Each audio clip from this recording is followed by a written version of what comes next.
Three ways of using futures market. The first one is price discovery. Since prices in a futures market provide useful information, the market serves societal need, and this price discovery function is partly due to the fact that there is an arbitrager in a futures market, and they kind of align this future price to what it ought to be. Otherwise, they supposed to arbitrage away all these arbitrage opportunities. And then we have speculators, and they compromise. The second, they comprise the second major group to benefit from futures market. As we know that speculators, they're willing to bear some risks in order to make profit. On the other hand, hedgers trying to control some risks, and they are the third major groups of futures market users. And with regard to price discovery,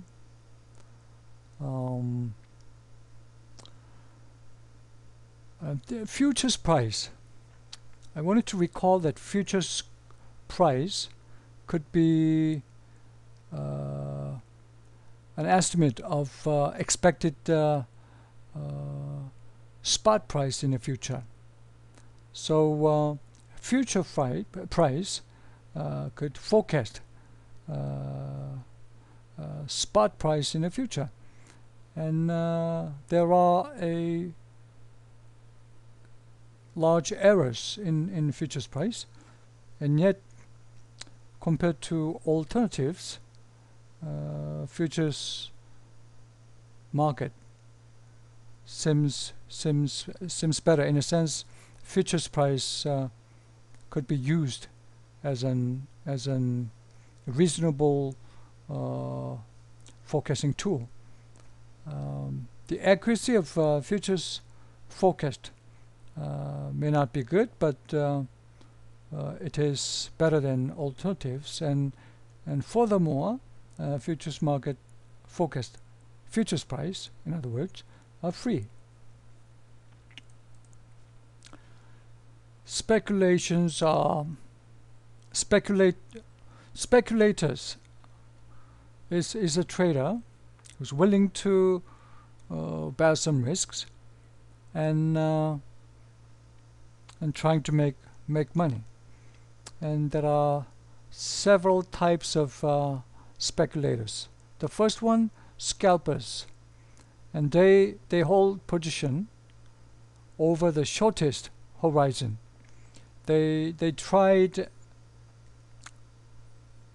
at least 20 to 30 times a day. They may well trade more than 100 times a day. On the other hand, day traders attempt to profit from the price movement that may take place over one trading day. So they ends up trading like several times a day, but normally they close their position before the market close.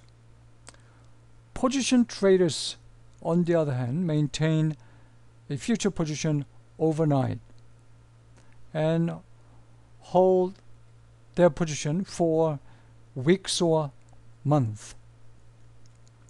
There are two types of position traders. One is outright position. Here they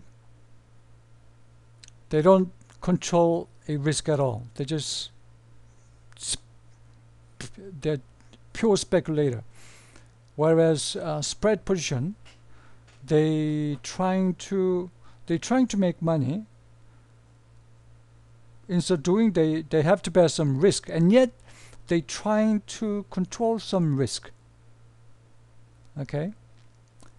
And swing traders is an industry jargon. Can be thought of as well in terms of trading frequency. They they tend to trade like every 3 to 4 days.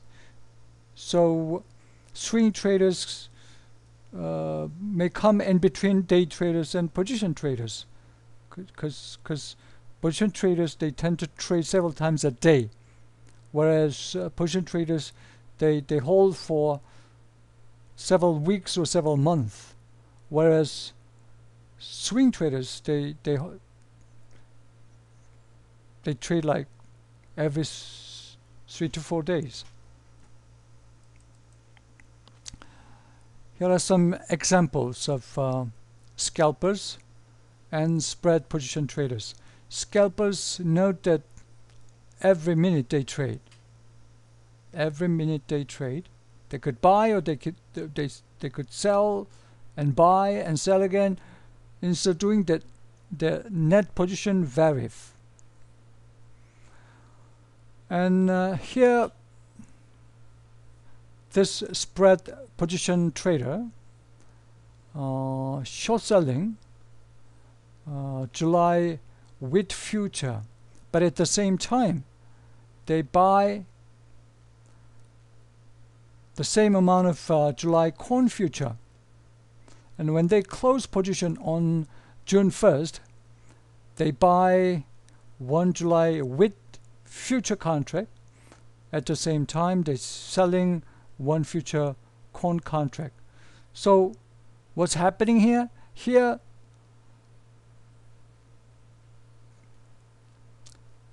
inter-commodity futures market, they buying one and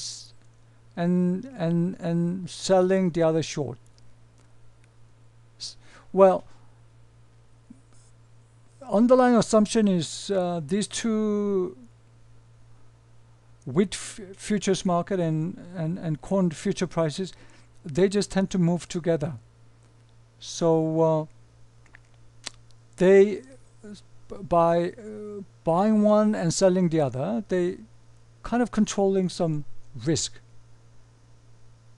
And yet, on this graph, since wheat futures price is kind of falling, right? So by selling short this wheat futures market, trying to make some money.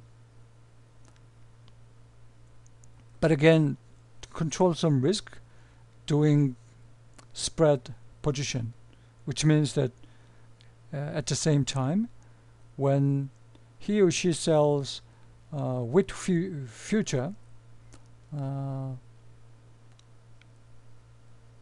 he or she buying corn future simultaneously.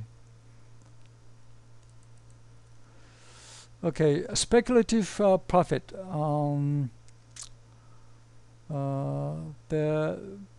It appears there isn't any consensus yet.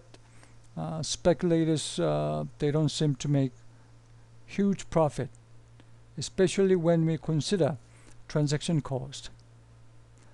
And commodity fund or commodity pool is sort of a mutual fund where about 70% of the money received sits in the money market, while 30% are used as margin deposit, which means 30% are invested as a speculator, and yet they don't seem to make money. So they don't seem to beat the market. And since speculators don't seem to make money, that evidence imply that the futures market is efficient. Okay, I'm going to stop here.